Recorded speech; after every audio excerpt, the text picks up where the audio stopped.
walk right through it. At first, Meg had flinched each time she came up to the curtain, but gradually she got used to it and would go running right through, leaving the long strands of rice swinging behind her. Perhaps the atoms of these walls were arranged in somewhat the same fashion. "Put your arms around my neck, Meg," Mr. Murray said. "Hold on to me tightly. Close your eyes and don't be afraid." He picked her up and she wrapped her long legs around his waist and clung to his neck. With Mrs. Who's spectacles on, she had felt only a faint darkness of coldness as she moved through the column. Without the glasses, she felt the same awful clamminess she had felt when they tested her through the outer darkness of Camazotz. Whatever the black thing was to which Camazotz had submitted, it was within as well as without the planet. For a moment, it seemed that the chill darkness would tear her from her father's arms. She tried to scream, but within that icy horror, no sound was possible. Her father's arms tightened around her, and she clung to his neck in a strange hold. But she was no longer lost in panic. She knew that if her father could not get her through the wall, he would stay with her rather than leave her. She knew that she was safe as long as she was in his arms. Then they were outside. The column rose up in the middle of the room, crystal clear and empty. Meg blinked at the blurred figures of Charles and her father and wondered why they did not clear. Then she grabbed her own glasses out of her pocket and put them on, and her myopic eyes were able to focus. Charles Wallace was tapping one foot impatiently against the floor. "It is not pleased," he said. "It is not pleased at all."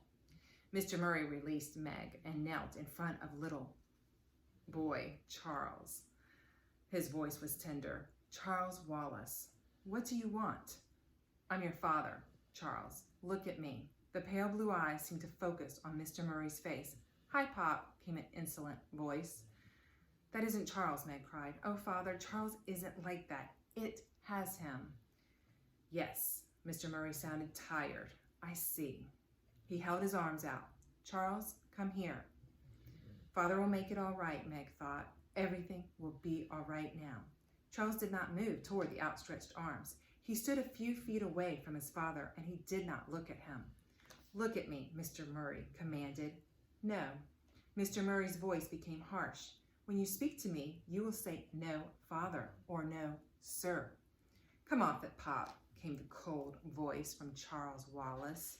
Charles Wallace, who outside Camazotz had been strange, had been different, but never rude. "You're not the boss around here." Meg could see Calvin pounding against on the glass wall. "Calvin," she called.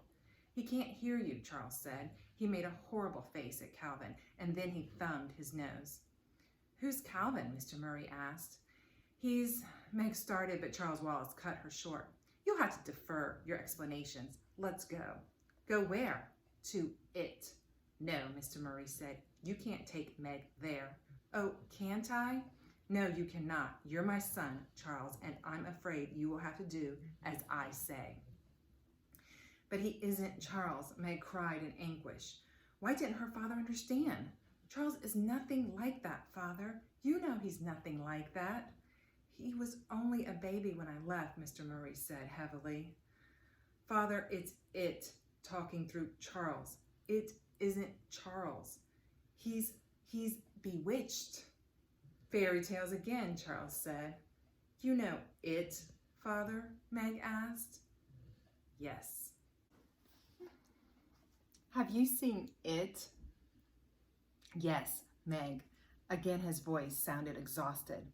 "Yes, I have." He turned to Charles. "You know she wouldn't be able to hold out." "Exactly," Charles said. "Father, you can't talk to him as though he were Charles. Ask Calvin. Calvin will tell you." "Come along," Charles Wallace said. "We must go." He held up his hand carelessly and walked out of the cell, and there was nothing for Meg and Mr. Murray to do but follow. As they stepped into the corridor, Meg caught at her father's sleeve. "Calvin, here's Father." Calvin turned anxiously toward them. His freckles and his hair stood out brilliantly against his white face. "Make your introductions later," Charles Wallace said. "It does not like to be kept waiting." He walked down the corridor, his gait seeming to get more jerky with each step. The others followed, walking rapidly to keep up. "Does your father know about the W's, Calvin asked Meg. There hasn't been time for anything. Everything's awful. Despair settled like a stone in the pit of Meg's stomach. She had been so certain that the moment she found her father, everything would be all right. Everything would be settled. All the problems would be taken out of her hands. She would no longer be responsible for anything. And instead of this happy and expected outcome, they seemed to be encountering all kinds of new troubles. He doesn't understand about Charles, she whispered to Calvin, looking unhappily at her father's back, and he walked behind the little boy. Where are we going? Calvin asked. To it, Calvin. I don't want to go. I can't. She stopped, but Charles continued his jerky pace. We can't leave Charles, Calvin said. They wouldn't like it. Who wouldn't? Mrs. Whatsit and company. But they've betrayed us. They've brought us here to this terrible place and abandoned us. Calvin looked at her in surprise. You sit down and give up if you like, he said. I'm sticking with Charles. He ran to keep up with Charles Wallace and Mr. Murray. I didn't mean. Meg started and pounded after them. Just as she caught up with them, Charles Wallace stopped and raised his hand, and there was the elevator again, its yellow light sinister. Meg felt her stomach jerk as the swift descent began. They were silent until the motion stopped, silent as they followed Charles Wallace through long corridors and out into the street. The Central Intelligence building loomed up, stark and angular, behind them. Do something, Meg implored her father silently. Do something. Help. Save us. They turned a corner, and at the end of the street was a strange, dome-like building. Its walls glowed with a flicker of violet flame. Its silvery roof pulsed with ominous light. The light was neither warm nor cold, but it seemed to reach out and touch them.